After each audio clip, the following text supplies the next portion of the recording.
And all righty. So welcome, Stephen and Nolan. Take it away. You start tonight, Stevie. You want me to start? Yeah. Okay.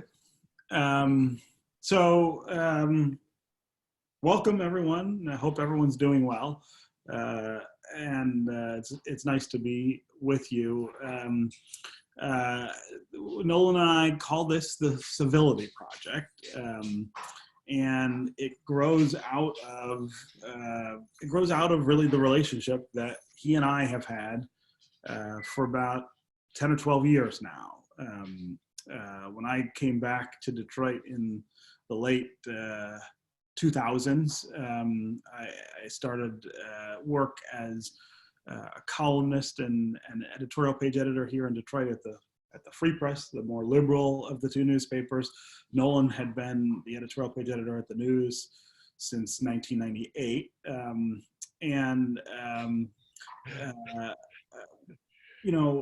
There was a natural, I think, conflict, right, between the two of us. The idea of being from kind of competing newspapers, not just in terms of circulation and competition, but ideology. They really did come at things from different ways, and so did we. But over time, over that decade, we've actually become pretty good friends, pretty close friends, against all of the odds, I think, that would have suggested that we wouldn't be able to. And a few years ago, we started thinking more about how that happened, how we were able to kind of get past the things that separate us, that make us really different, and focus more on things that bring us together, and be able to have discussions and arguments and disagreements, even when they're harsh or bitter, about politics or culture or whatever, but not let it damage the personal relationship. And so we started to really talk about it between the two of us, and we went to record a session of us talking about it when NPR StoryCorps was in town a few years ago.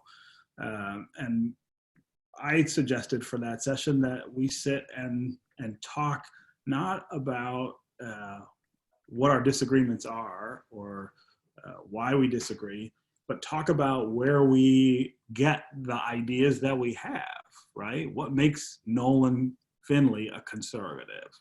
Why does he think that way? Where does he get those ideas? And what makes Stephen Henderson a liberal or a progressive?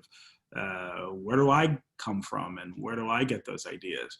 And in doing that, I think we learned a lot about each other, but I think we also started to see some of the reasons that the relationship actually works, that despite our real differences in background, we have some things in common, and we also are able to think about those things and the relationship as being more important than the things that we disagree about. And so last year we started the Civility Project to try to encourage other people to do the same thing, to have that same conversation, and figure out how they can navigate around these disagreements without avoiding them, but also without letting them damage the relationship. And so we've been encouraging people to try to do more of that. I don't have to tell any of you how important that is right now. If you think about the ways in this country in which we can't talk to each other, and the ways that we can't respect each other, that we don't feel respect from people we disagree with, in ways that people we disagree with don't feel respected by us.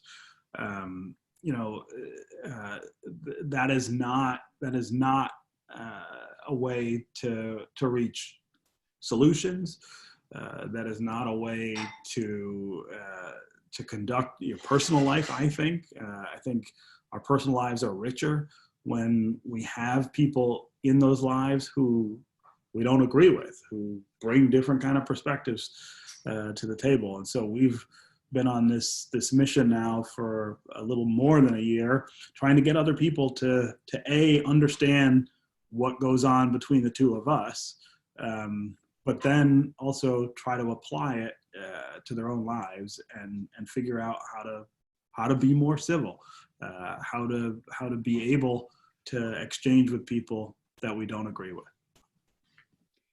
And, there's no great secret to this. We all know how to do this. I mean, it goes back to, the things we learned as children, if you will. I come from a mixed family. Half my family was Baptist, half was Methodist. And I grew up listening to some of the most fierce and bitter arguments over religion as a child. And, I never remember my family members as divided as they were on the subject, walking away with hate in their hearts.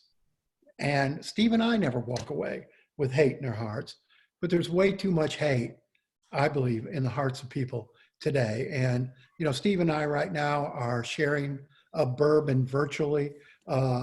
This is, what are you drinking, Steve?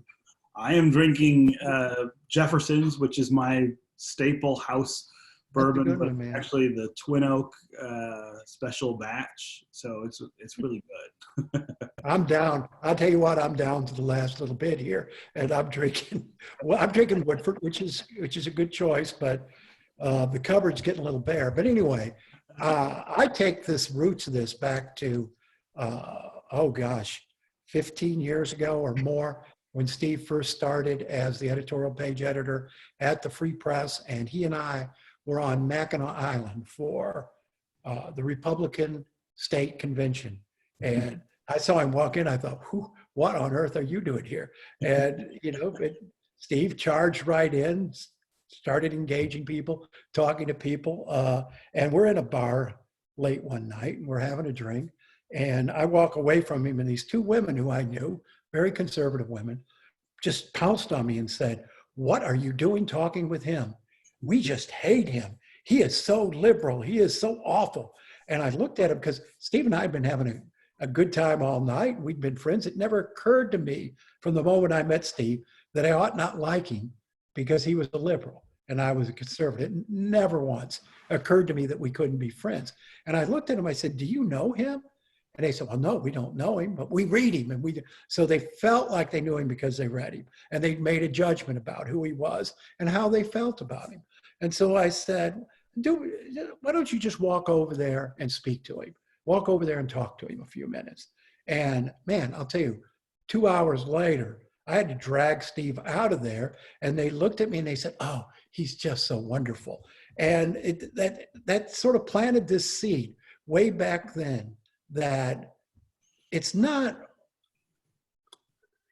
about how how another person thinks and how they whether they think differently than us or not. It's about us taking the time to see beyond politics and to see the person and to see what makes up the person. And you find over and over and over again, I find it true, that people I believe I could never have a relationship with, could never like, are really become some of my closest friends.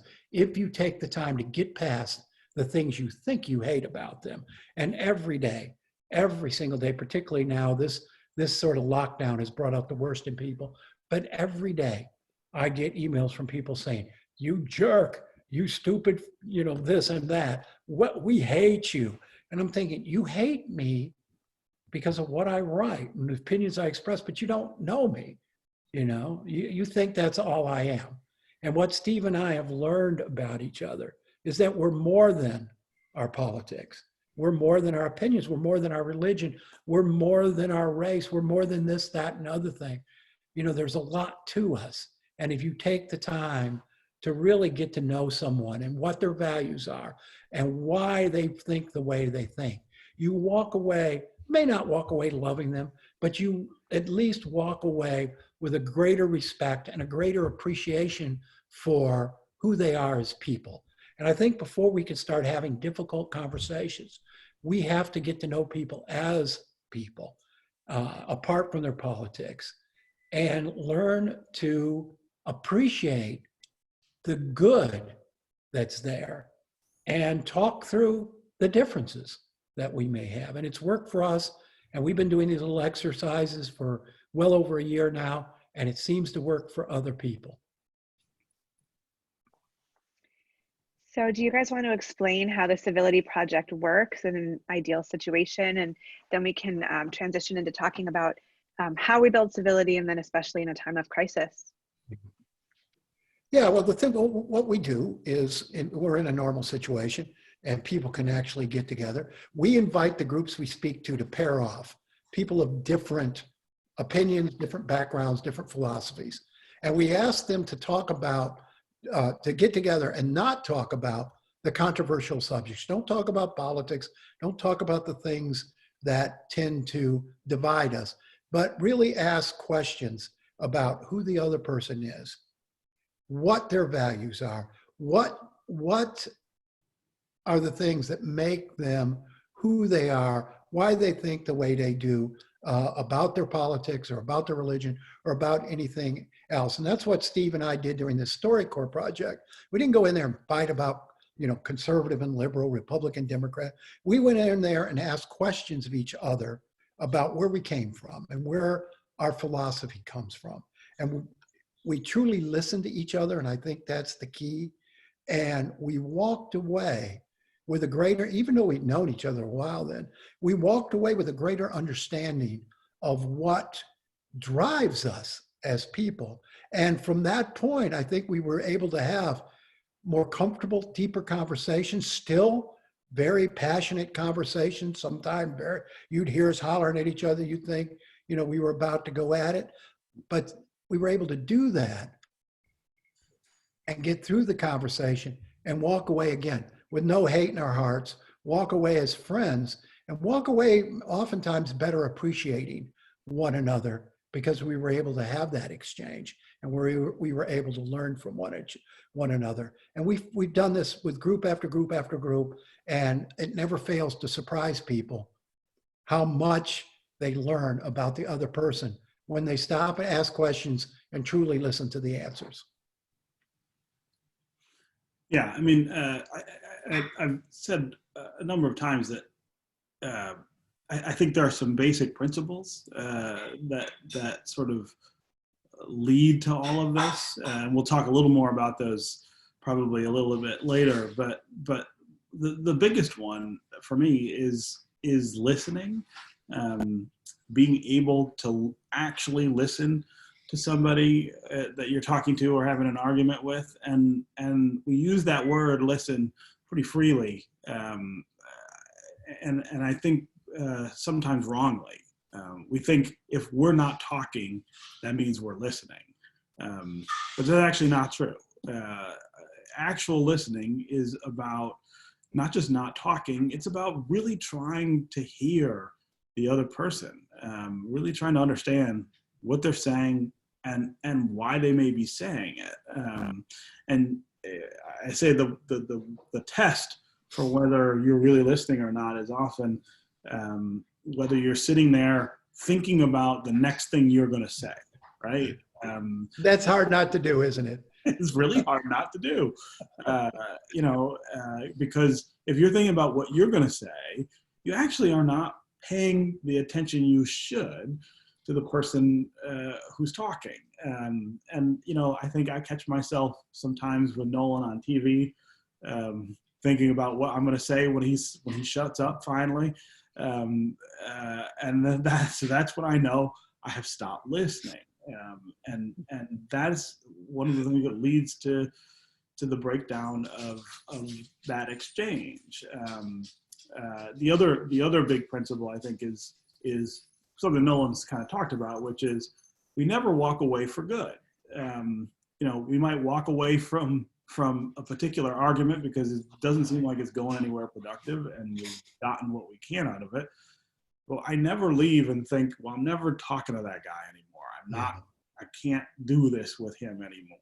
I always think to myself, well, what's the next opportunity to be able to talk to them about this stuff? What's the next opportunity to have this argument, and how do we get it to a place where neither one of us feels like we want to walk away for good? Those two things, I think, really undergird the idea of what civility is. We should also talk about the difficulty of being civil in a society that right now almost prizes incivility, right? I mean, we have incredibly uncivil behavior unfolding around us all the time, and often, you know, I don't have a problem saying I feel like a victim of that incivility. I feel I am a victim of the president's incivility, his inability to express his point of view without indulging or embracing bigotry or giving strength to points of view that I know would do me harm. And that makes it a lot harder. It makes it a lot harder to maintain the idea that I should be civil, right? Your instinct, I think, is to push back and to say, well, if you're uncivil, then I'm going to do the same thing. I think that is, you know, one of the toughest tests of this is your ability to say, look, I mean, there are limits and there are things that I would have to push back against, and there's stuff that I'm not going to take, but I'm not going to respond in kind to incivility just because. I'm not going to do that because it doesn't move things forward. It only deteriorates things.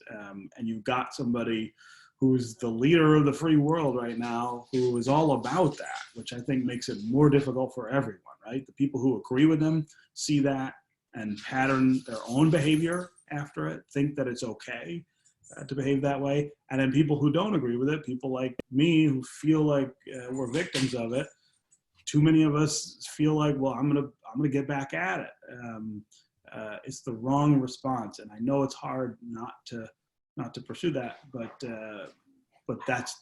it's really the right way to answer it. I guess I would look at the starting point here is embracing the idea that two people can take the same set of facts and apply their own values and their own experience to those facts and come up with different opinions, different solutions, different ideas. It doesn't make either one of them stupid or evil or sinister. And that's, I believe, where we're at as a country today.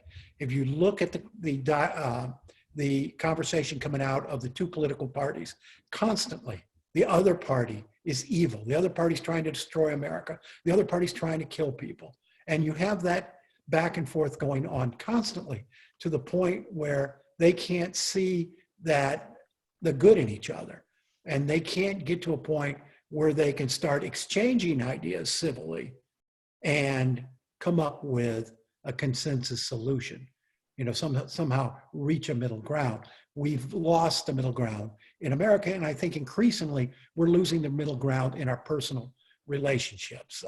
We see families torn apart by the political divide in this country, friends, workplaces torn apart. And if you just start with that simple understanding that people aren't evil or stupid because they have a different opinion of you than you do, I think we can go a long way to learning from each other. And, you know, I think that's the other key thing here is you have to approach every conversation with the idea that you might learn something.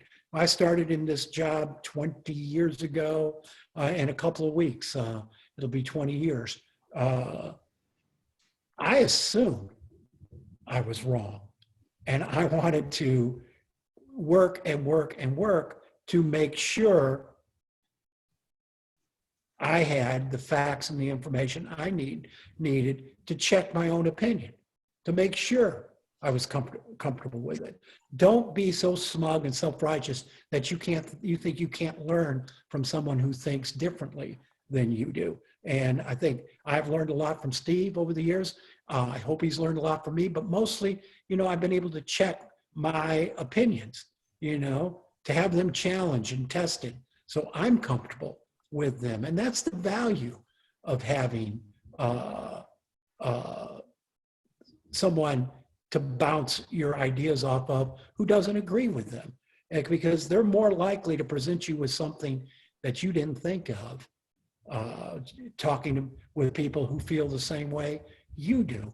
And I think we've got to get to that point, both at a macro level and a micro level, where we are willing to challenge our own assumptions. And that's how you get to a middle ground. That's how you get to, in your personal relationships, in government relationships, that's how you get to a place of understanding and a consensus. You learn to compromise and give a little as you are able to comfortably converse. And we're not comfortable approaching each other now. You look at Lansing and what's happened up there in the last few years. I mean, our legislature and our governor are not comfortable approaching each other and sitting down and talking. You know, Congress is the same way. We got a president and the Speaker of the House haven't talked to each other in 6-7 months. It's unacceptable. You've got to be able to feel comfortable approaching the people you disagree with and trying to work things out. I don't try to convert Steve. He's always going to be who he is. And I hope I never do convert him. It wouldn't be so much fun if I did. But I don't try to convert him. I just appreciate the fact that he'll listen to what I have to say in exchange for me listening to him. So I just want to encourage anybody, if you have questions that come up, please put them in the chat and I'll definitely get them before Stephen and Nolan so they can address them. And we'll do that in order that we receive them. So you guys have sort of planted the foundation for the Civility project, and maybe give a few tips about how we go about building civility before we confront this issue of civility in a time of crisis. Yeah, I mean, I think that's what we've been talking about, just having an open mind and an open heart. It doesn't mean giving up your beliefs. You don't have to give up your beliefs to listen to somebody else's beliefs. Just approach it in a spirit of openness. And I'm going to listen to you. And I'm going to try to understand you. And I don't feel the pressure to embrace your ideas. And I don't want to pressure you to embrace mine. But let's have a good conversation. My parents were always going to be, one was going to be Methodist, one was going to be Baptist. They were never going to change each other. And they fought and argued, but they stayed together. It just became something they did. And we can all do that, I think. Yeah, I mean, I think, again, putting yourself in a position that doesn't say that you have to win all the time is one of the things that I think is really important. There are times when Nolan and I are having an argument or a debate, and I catch myself thinking, well, I'm gonna prove him wrong, right? I'm gonna vanquish his position, and he's not gonna be able to defend himself or believe that anymore. I'm gonna win, and I think there are times for that, right? There's times when that's the way that you want to deal with people, but I think in general, what you want to do is say, this isn't about winning. This isn't about humiliating the other side or making somebody feel like what they believe is wrong or immoral. It is about trying to figure out, again, why somebody believes what they believe and insisting that they respect your position, but at the same time, making sure they know you respect theirs. And do that if you're trying to win. Nolan and I do a lot of television together, but we also do television with a lot of other journalists in town. And I think you can tell sometimes when you're talking with people that they are trying to win. They're trying to embarrass you or humiliate you. And that crosses that line of civility. It makes it about something that doesn't allow for the mutual respect that I think we want to try to maintain. Yeah, So I we mean, have a if you question find from yourself, Latanya. okay, yeah, that's good. Sorry, Nolan, do you want to go ahead? No, I just add to Steve, you find yourself feeling hatred because you're hearing a political opinion you disagree with, step back. I mean, and think about how powerful emotion hate is. And do you really want to waste it on someone simply because they think differently than you? Mhm. So Latanya's question is, do you think emotional intelligence affects a person's ability to be civil and to have an open mind to the viewpoint of others? Yeah, I think it is a form of emotional intelligence that we're talking about, and by that, I guess what I mean is, again, that ability to suppress your own need to be right, to suppress your own need to win, in order to say, well, I really just need to know more about what this person believes. I want to hear more about where they're coming from. And I think that kind of humility, that ability to be less than sort of top of the heap, is part of that. It's being able to say, well, that person thinks differently than I do. It doesn't make them right or me wrong, and it doesn't make the opposite true. It's just that we disagree. But I also think that it is about sort of a security in yourself too, right?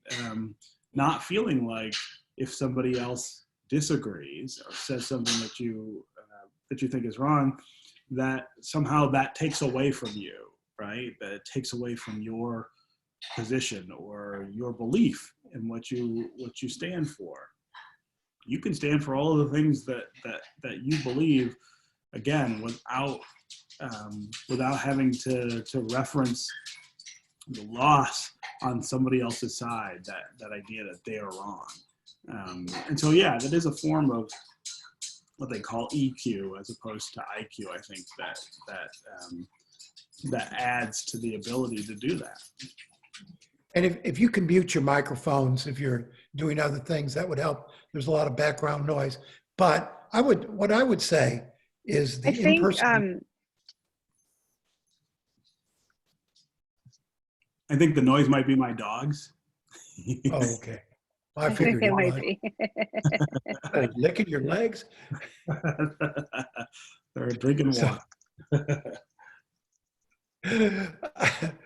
The impersonal nature of our communications today, so much of it is done not face to face, but over text, Yep. over emails. Social media is an enabler of incivility. It has not improved our communication skills, nor has it brought us together as a community. It has the perceived anonymity of it, and that lack of having to look somebody in the eye as you're calling them every name in the book, has bred, I think, has made us perhaps as uncivil as we've been in modern history, at least. Some of the things I see people write, and I worked in this business before social media and worked after. And some of the things I see people saying now to each other, to me, it was never that way before. And, you're not really anonymous. Your name's right on this.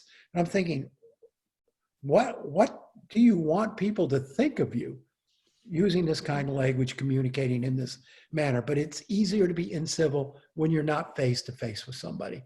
It's easy to be incivil even when you're not on the telephone with somebody. But when you're sitting there on a computer screen or on your phone, typing and sending it out, a lot of people lose their inhibitions, I would say, maybe not the best word, but they lose their manners and they lose their sense of humanity. And I think one of the reasons Steve and I are so passionate about this issue of civility is because incivility, and if you become comfortable with incivility and communicating in hateful ways and demonizing the people whom you disagree with, it becomes easy to dehumanize them, to think of them as something less than human beings or something less than you. And we've seen throughout history where that leads. When you look at your fellow human beings and you see something less than you or something less than human. And I think that's where today's discourse is taking us.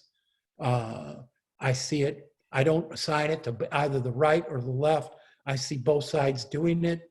And I hear this language. People describe folks on the other side of the aisle in less than human terms. And I worry about what that could lead to. Once we get to the dehumanizing stage of this, I worry to death where that might take us. So we have a question from Dana. She said, how do you get through to someone who is not open-minded and maybe very self-centered?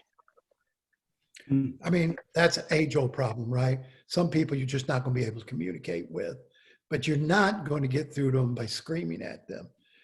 Steve said in the last session something I thought was very, very smart. Draw them out. Don't lecture. I mean, nobody's going to listen to a lecture, particularly someone like you described. Ask them questions. Why do you think this? Why do you believe that?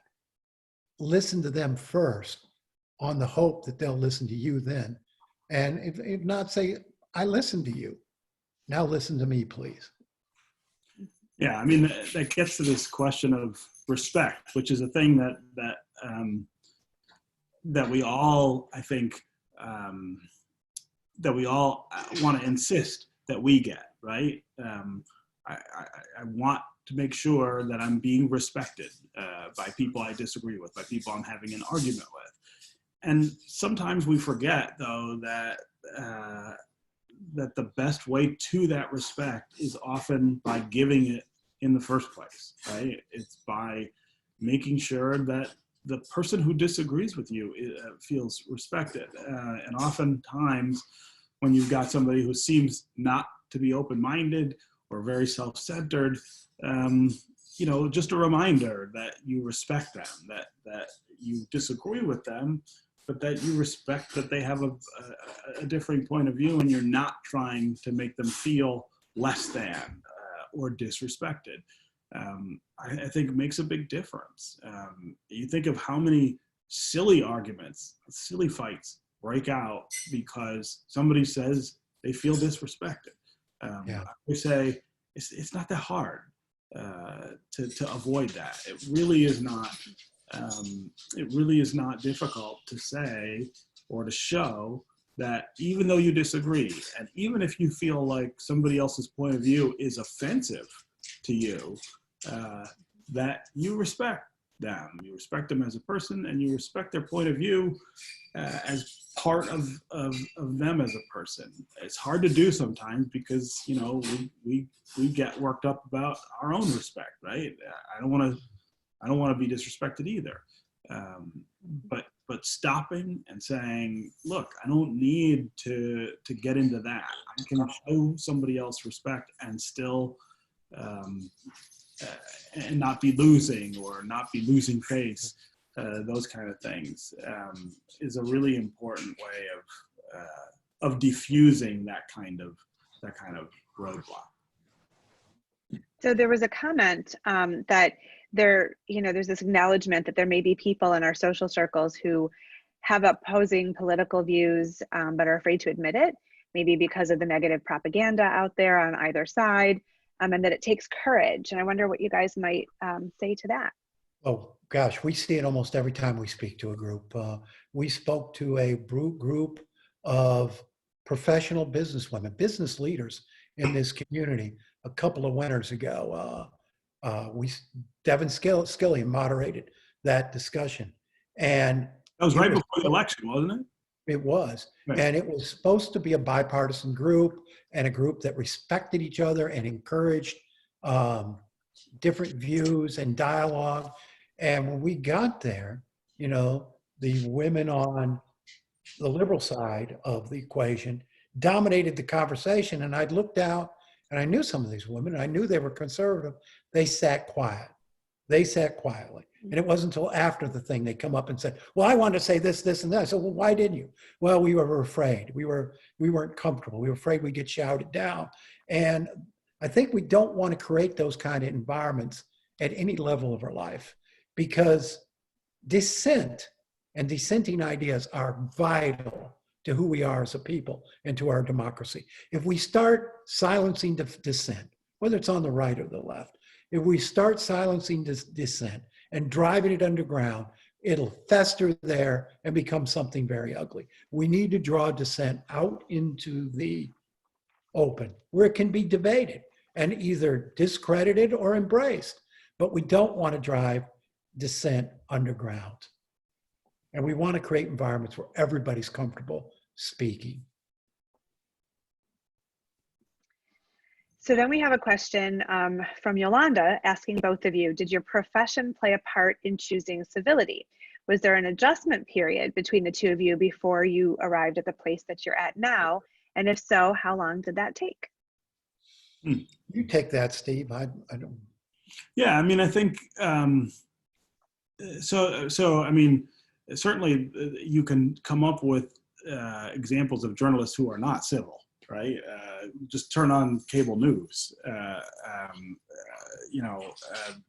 It's almost celebrated now, the idea of somebody who is unafraid to attack consistently and try to humiliate the person who disagrees with them. So I don't know that the profession leads us to any sort of conclusion about being civil. I mean, in fact, I think you can make a lot of money, a lot more money being uncivil right now.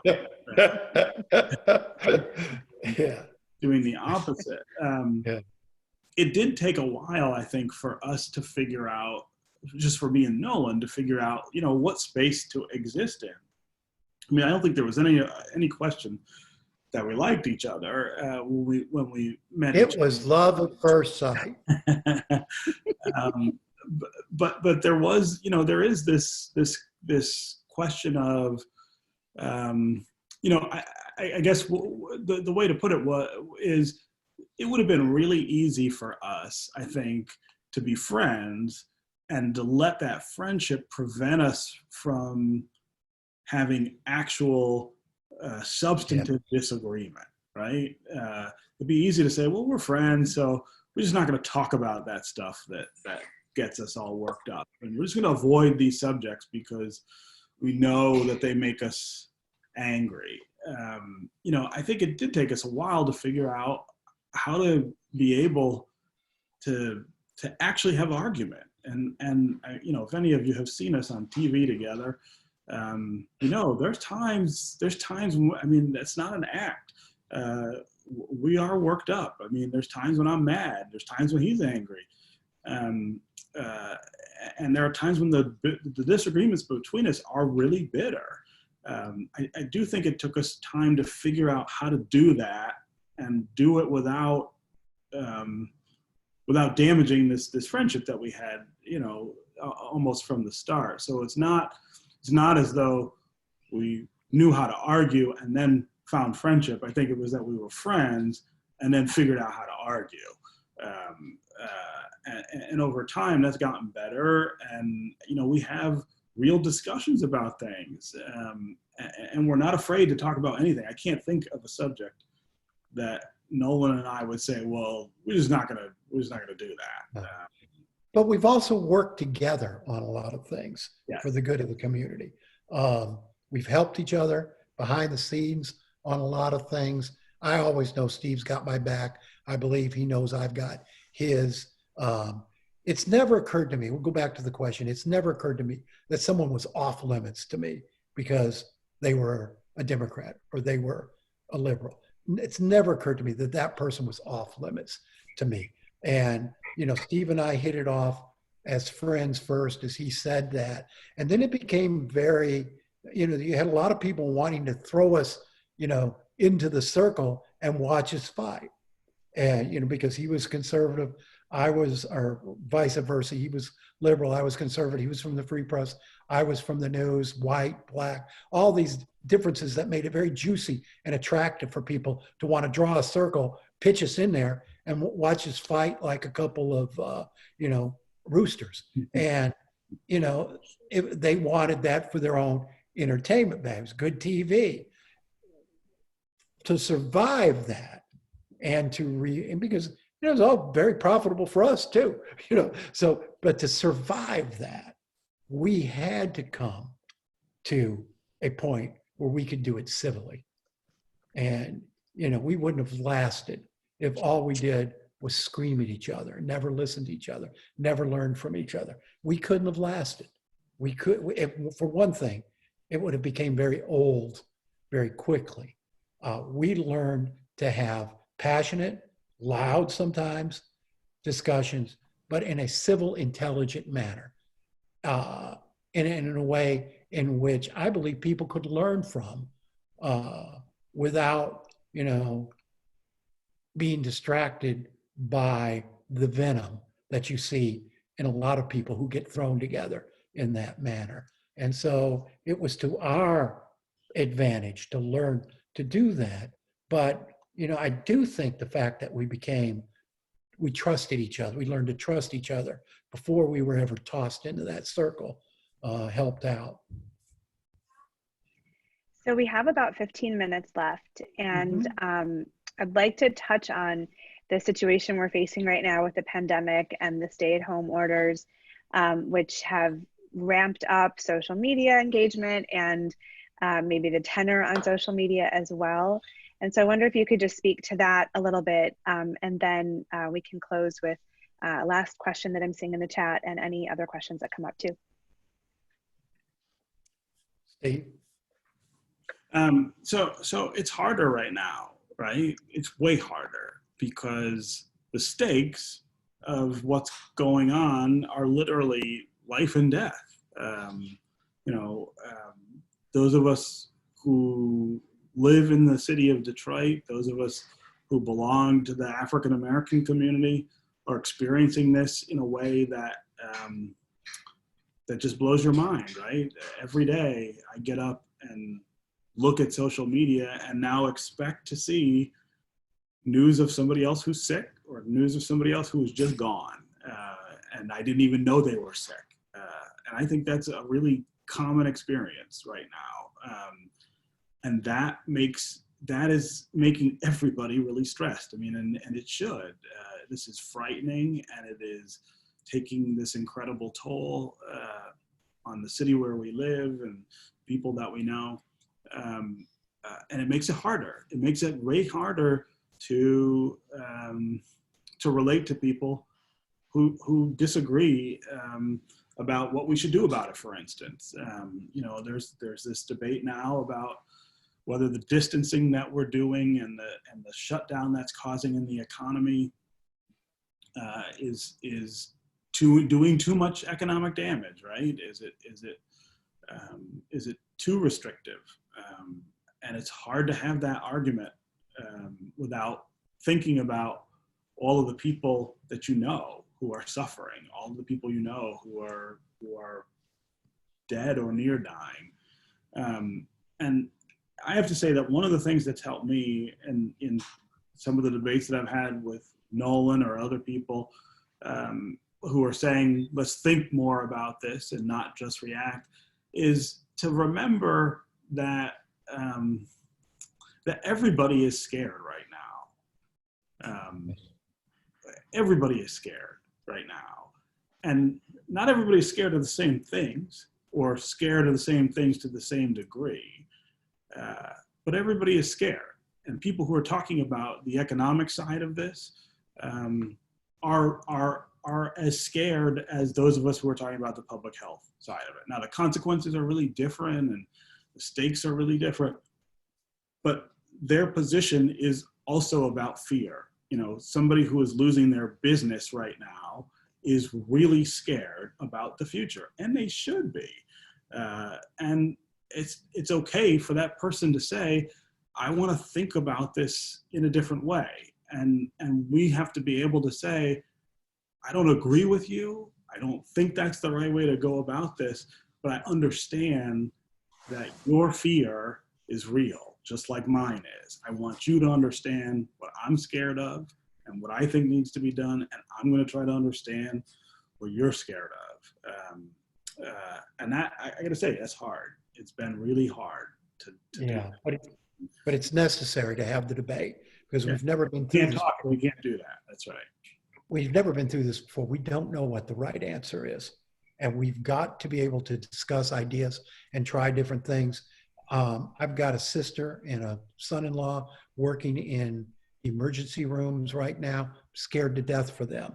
I've got a son who's facing, a job loss. He's got a family, young family, mortgage. He's scared to death. We're all, as Steve said, everybody's scared. We're scared for the same reasons, perhaps. We're scared both for health and for how are we going to survive this when we run out of money, and so we've got to be able to debate the ideas, and we've got to step back and start screaming at each other about this and stop digging in and I think we have to try a whole bunch of things, because we've never been through this before and we don't know where it's going. I hope that in 30 days or 6 weeks, we have found a medicine that will treat this thing, or a vaccine. I can't imagine us living like this for many weeks longer. People are starting to snap. I see it in their communications with me, and I'm fair game, and I got thick skin, but the intensity is like nothing I've ever seen before. And it just makes me wonder, okay, they can do that with a stranger. What about the people? How are they interacting with the people they're locked up with? And I wrote a column today about prisons and the prisoners, and I'm hearing from mothers worried about their children in prison. And I suggested maybe it's time to rethink who we lock up and who we don't, and who we can let go.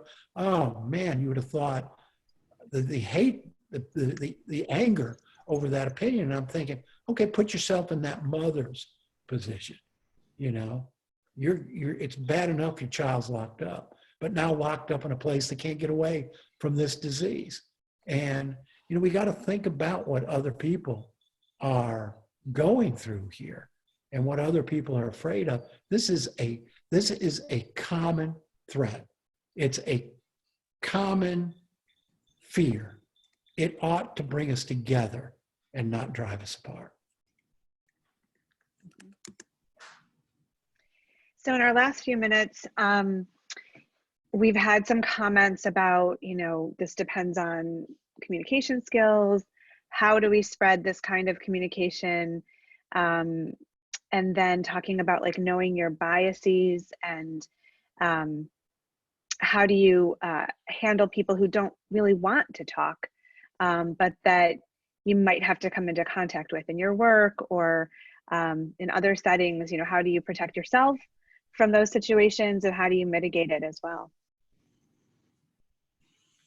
Well, I would invite everybody to do the little act. Once we're clear of this, you can get out again, practice this. Find someone you disagree with, and go out for coffee, go out for lunch, sit on a park bench and just do this thing. Ask people about themselves and why they believe the things they do. If you're in a setting like work, where it's a little more fraught, and you don't want to sort of set off a bomb, practice good listening skills yourself. Practice the